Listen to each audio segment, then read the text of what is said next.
Цаг хугацаагаар аялагчдын тухай хачирхалтай баримтууд. Цаг хугацааны машин бүтээж өнгөрсөн болон ирээдүрөө нисэн очиж байгааг зөвнсөн кино зохиол олон бий. Зөвхөн кино зохиол гэлтгүй цаг хугацааны орон зайг туулсан талаар дэлхийн бараг бүх ард түмэн ам дамжин ярьдаг төдийгүй ном судар дээр ч тэмдэглэгдэн үлдсэн нь цөөнгүй. Хүн төрөлхтний түүхэнд цаг хугацаагаар аялсан их тохиолдол олон байдаг. Мэдээж үүнийг шууд утгаар нь ойлгож болохгүй. Уг аяллаа нэг хэсэг бол орс ураггүй алга болгосод бөгөөд тэд хэсэг хугацааны дараа амьд мэнд олдсон байдаг нь тун хачирхалтай. Европын нэгэн хуучны сударт тэмдэглэснээр тосгоны нэгэн оршин суугч генетл хар нөх рүү яваад орчихсон. Тэнд бүх юм өөр байсан. Би аимшигтай хурдлах төмөр могоо харсан хэмээн ярьсан тухай тэмдэглэгдсэн байдаг. Төмөр могоо гэдэг нь галт тэргийг хэлсэн байж болох юм. Хар нүх хэмээн нэрлэгддэг орон зайн цорхоогоор хүмүүс ирээдүрөө аясан нь үнэн эсхийг эцэл нь нотлоогүй ч ортоос үгүйсгэж чаддаггүй. Ингээд цаг хугацаагаар аялагчдын олон тохиолдлуудын зарим нэгэн сонирхолтой баримтыг хүргэе. 1867 онд Парист эмч Бонвилений нүдэн дээр нэгэн явдал тохиолджээ. Алга болсон хүн нь эмчийн хуршайлын Бюссе хэмээх залуу байв. Хөрш залуу сүүлийн үед биеийн нэг л тааруухан байсан учраас зөвлөгөө авахар эмчтэр тэр өдөр очсон байна. Бонвилийн эмч үзлэг хийхийн тулд чагнуур авах гээд ердөө 3 секундын хугацаагаар залуугаас нүд салгажээ. Энэ хугацаанд залуугийн хувцас сандал дээр үлдэж залуу өөрөө алга байв. Эмч түүнийг үзлэгт бэлтгэх гээд хувцаа тайлаад түр гараад явчихж химэн эхлээд бодсон байна. Гэтэл залуу орж ирсэнгүй. Гайхсан эмч гэр рүү ночтол хинч байсангүй. Тэр орой гайхсан элдв бодолтой өнгөрүүлсэн эмч өглөө нь цагдаагийн газарт мэдэгдэж болсон явдлыг өгүүлсэн байна. Эрэл хайгуулын ажил олон сарын турш үргэлжилсэн ч ямар ч үр дүнд хүрсэнгүй. Тэр залууг дахин хинч хараагүй гэдэг. Ийм тохиолдлуудын хамгийн алдартай нь 1880 онд Америкийн Теннесси мужид болжээ. Тус мужийн Галити хэмээх жижигхэн хотод Эмигийн гэр бүл нилээд нэр хүндтэй амьдардаг байжээ. Ажилсгаараа алдартай энэ гэр бүлийн эхнэр нөхөр хоёр тэр өдөр өдийн хоолны дараа хэсэг хугацаанд амархаар болсон байна. Эхнэр Уайтли хүүхдийн хамт модны сүдэрт сууж ном уншиж байлаа. Харин нөхөр нь мордоо харан хашааны дэргэ зогсож байв. Гэтэл нэг хартал нөхөр нь байхгүй. Зөвхөн хувцас нь үлдсэнд эхнэр нь ихэд гайхжээ. Ингээд хот даяараа эрэл хайгуул болсон ч түүнийг олоогүй юм. Энэ явдлын тухай тэр үед Америкийн сонинуудад бичиж баггүй шуугаар тарж байжээ. Тирэний тэнгист Германы жуулчид жилийн турш очиж амьдардаг Искя хэмээх арал байдаг.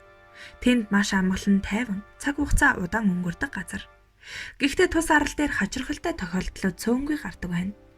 1997 оны 8 дугаар сард 25 настай хамаг хувцас нь халтардаж шарх сорив болсон Райнер гэх залуу Посейдоны цэцэрлэгт хүрээлэнд очижээ.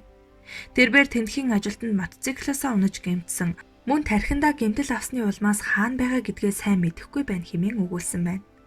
Ажилтан эмч дуудаж удалгүй эмч ирээд Райнерт тариа хийн эмнэлэг рүү явуулжээ. Эмнэлэгт очсныхоо дараа өдөр нь түүний бие сайжирч өөрийн овог мөн буудалсан зочид буудлынхаа тухай эмчнэрт ярьсан байна.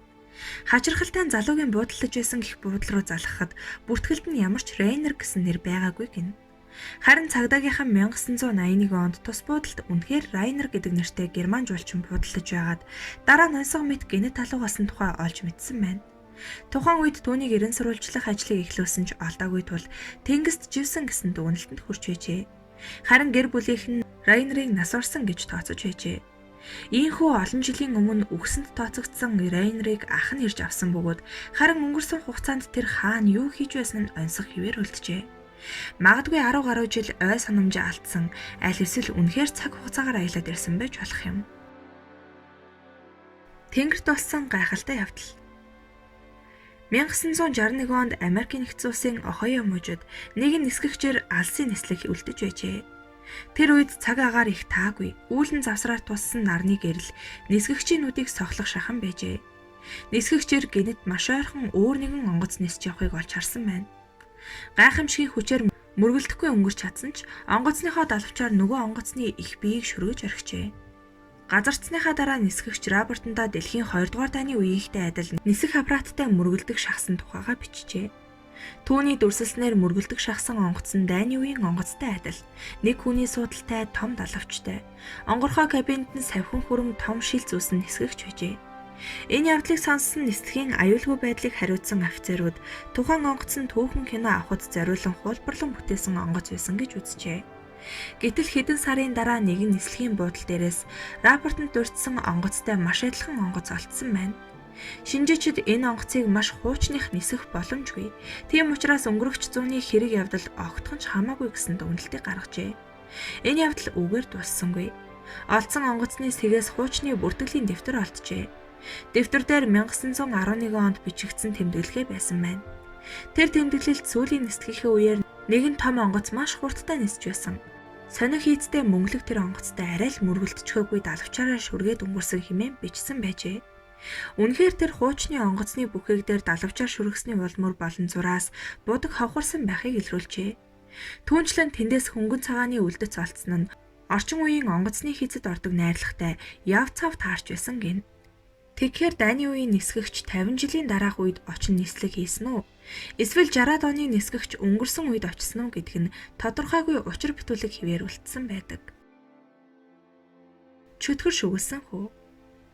1995 оны эхээр Хятадын нэгэн хотод хажуу хувцастай хүү гинэт гарч иржээ. Тэрээр сонин аялгаар ярьж 1695 онд амьдарч байгаа хэмээн цагдаагийнх нь ярьсан байна. Мэдээж түүнийг сэтгцийн өөрчлөлттэй гэж үзээд сэтгц мэдрэлийн эмнэлэгт хэвтүүлэхээр авч явжээ. Тэнд түүнийг олон талаар шалгаж үзсний эцэст эрүүл гэсэн дүгнэлтэнд хүрсэн байна. Харин 1996 оны эхээр хүү гинэт алга болжээ. Тэр үед хүүгийн хэлснээр 17 дугаар зуунд амьдарч байсан гих сүмнээс нь уул мөрийг хайж үзэхэд хуучин бүртгэлийн дэвтэр олджээ. Тэр дэвтэрт сүмд амьдардаг хүү 1695 онд гинэт алга болоод жилийн дараа эрэхтэй 20 дугаар зууны хүмүүс хэрхэн амьдардаг талаар ярьж эхэлсэн тухай бичжээ. Тухайн үед хүүд чөтгөр шүглсэн хэмээн үзэж байжээ. Ийм зүйл тохиолдсон хүмүүс болсон явдлыг сандаггүй байна. Дэлхийн хар нүх цаг хугацааны хугарал, зүүд, транс байдал, клиник үхэл, ховс болон толь зэргийн тусламжтайгаар л энэхүү аяллыг хийж болдог ажээ. Дэлхийн бөмбөрцгийн янз бүрийн бүсэд нисэх онгоц, хөлөг онгоц, хүмүүс улмургүй алга болсоор байдаг. Эрдэмтэд ийм олон арван явдлын нууцыг тайлбарлах гэж оролцоор ирсэн боловч чадаагүй л байгаа юм. Өмнөд Африкийн одон орон судлалын доктор Дардел Уортны шагналд Кристофер фон Клемпер нэгэн таамаглал дэвшүүлсэн байдаг. Тэрээр дэлхийн хар нүхийг заавал сансар огторгууд байдаг гэж бодох хэрэггүй. Тэр үзэгддэггүй. Гэрэлж зүхтэж чадхааргүй тийм хүчрхэг татах хүчтэй. Өөр галактикийн бүхэл бүтэн нарны систем хар нүхэнд унаж алга болохыг эрдэмтэд ажигласан. Гэвч хар нүх дэлхий дээр ч оршин тогтнож байж болох талаар хэний ч санаанд багтахгүй байх шиг байна. Хэмээн бичсэн байдаг. Мөн Америкийн сансрын физикч Джейн Линдсет Клембер болон бусад эрдэмтдийн сүүлийн шинжилгээ судалгааны ажил урьд өмнө нь тайлбарлаж чадахгүй байгаа хөлөг онгоц хүмүүс бусад томоохон материалын зүйл алга болох үзэгдлийг шинээр харахад хүргэсэн байна. Дэлхий дээр бүхэл бүтэн хотыг хамарч чадхаар өөр хэмжээст орон зай, цаг хугацааны гажуулт гардаг.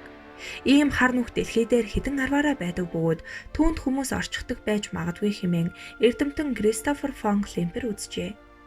Их Британи улсын сүнстэй харцагч Дама Форсайт зэрэгцээ ертөнц рүү очих гарц оллоо гэж мэдэгдэн олон нийтийг алмааруулж байсан. Энэ мэдэгдлийн өмнө Кент хот дахь хүүхдийн театрын нэгэн байшингаас өсвөр насны хүүхдүүд удаадараа алга болж байв. 1998 онд 4 хүүхэд тийшээ ороод сураг тасарсан байна. 3 жилийн дараа дахин 2 хүүхэд алга болжээ. Цагдаагийнхан яаж ч хичээгээд хүүхэд хулгайлагчийн улмөрийг илрүүлж чадсангүй. Тус хотын мөрдөгч Шон Мерфи энд олон зүйл учир бүтүүлэг байна. Жишээлбэл алга болгочид бүгдээрээ бие биетэйгээ танил. Тэгэхдээ бүгд л сарын сүүлийн 7 хоногт алга болсон гэжээ.